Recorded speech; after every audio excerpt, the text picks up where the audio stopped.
মা আজকে সারাদিনে বেটা একটা সিগারেটও খাওয়া হলো না বেটা। নেশাটা ধরা ধরছে না। মা আমি সকালবেলা ভাত খাইয়ে একটা না খালি আমার ভালোই লাগে না মামা। আর আমার তো হাগাই হয় না সিগারেট না খেলে বেটা। তো তোর এই অবস্থা আর আমার বেটা সিগারেট না খেলে ভালোই লাগছে না বেটা, কি যে করবো। দেখি কারো ফোন টোন নিয়ে পাওয়া বেটা। মাত্র 9টা বাজে, বাবারে আল্লাহ এ সারাদিন ধরে কারে খুঁজবো এখন। এ ছোট ভাই এদিকে আই দিন।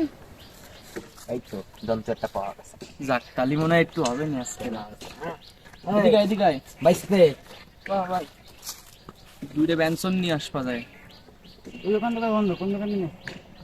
5 মিনিটের ভিতরে যেই দোকানেতে নিয়ে আসবি, না নিয়ে আসতে এই তোর পারলি, ভাই কই যদি বুঝিস না কি কইছে ভাই? না নিয়ে আসতে পারলি তো বুঝতে পারতেছিস কি হবে।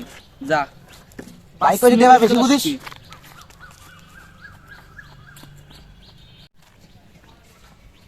এত সময় লাগে নাকি আসতে বেটা? কারে কি পাঠাইছিস বেটা? মাথা আমার গরম হয়ে গেছে। চাইছিস বেটা এতক্ষণ লাগে কিসের জন্য বুঝলাম না। এই যে বেটা বাকি দেখা গেল। দাঁড়া দাঁড়া দাঁড়া, এ দাঁড়া, এই জায়গা দাঁড়া, এনে বয়, এনে বয়, এনে বয় বেটা। তুই তো খাই আসবি না দোকানেতে? হাইস টাইস নিয়ে দে সরা। জ্বালা জ্বালা জ্বালা। মামা এখন যা মনে হচ্ছে না সেই শান্তি। সকাল ধরে একটা খাই দিও দিছি। বেটা আমি তো গাই নাই। আহ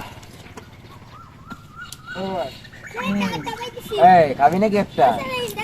আরে নে খা, নেশা এগুলো এ নেশা। এটা খায় চলে যা, যা যা যা খাতে খাতে বাড়ি যা। দেখে যা। যা নেশা। ওমা তাড়াতাড়ি টাইনে আমারে দে। নেশা। সালামু আলাইকুম ভাই। ওয়ালাইকুম আসসালাম। কে? এই ইয়াদব কোন জায়গা, কতক্ষণ ধরে সালাম দিচ্ছি। ইয়াদব কোথাকার, তোমরা কি এলাকার ছেলে পেলে? জি ভাই এলাকার ছেলে পেলে। তুমি তোমার এলাকাকে কেন খারাপ করছো, কেন খারাপ বানাচ্ছো? ভালো করে কথা বলো না কেন? কথা বলো, তোমরা এলাকায় কেন খারাপ বানাচ্ছ?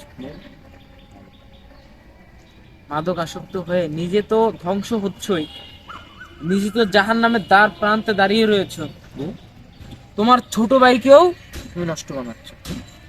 ওই যে সেই ছেলেটাকে আমি দেখলাম যারে তুমি সিগারেট আনতে পাঠাইছিলা, তুমি যারা সিগারেট আনতে পাঠাইছিলা সেই ছেলেটাকেও তুমি দিলা। তুমি খারাপ হইছো, তাকেও খারাপ বানাইছো। তুমি অসৎ কাজ করতেছো, তাকেও অসৎ কাজের উপদেশ দিচ্ছ। আসলে ঠিক না ভাই, এগুলো ঠিক না, বুঝতে পারছো? এগুলো হারাম কাজ, এগুলো খারাপ কাজ।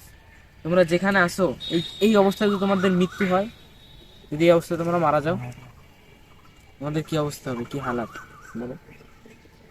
তোমরা সামান্য 5 মিনিটের মজার কারণে যে কাজটা করতেছো, এই অবস্থায় যদি তোমরা মারা যাও, বা এই যে গাছ আছে এই গাছ যদি তোমাদের গার পার পরে যদি মারা যাও, কি অবস্থা হবে বলো?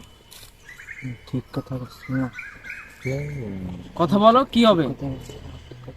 নিজের ভিতরে ইসলাম, দ্বীন এগুলো ঢুকাও।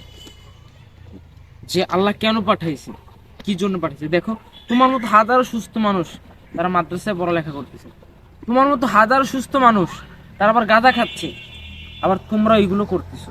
কিন্তু আল্লাহ নিয়ামত তোমরা এইভাবে ধ্বংস করে ফেলাচ্ছ।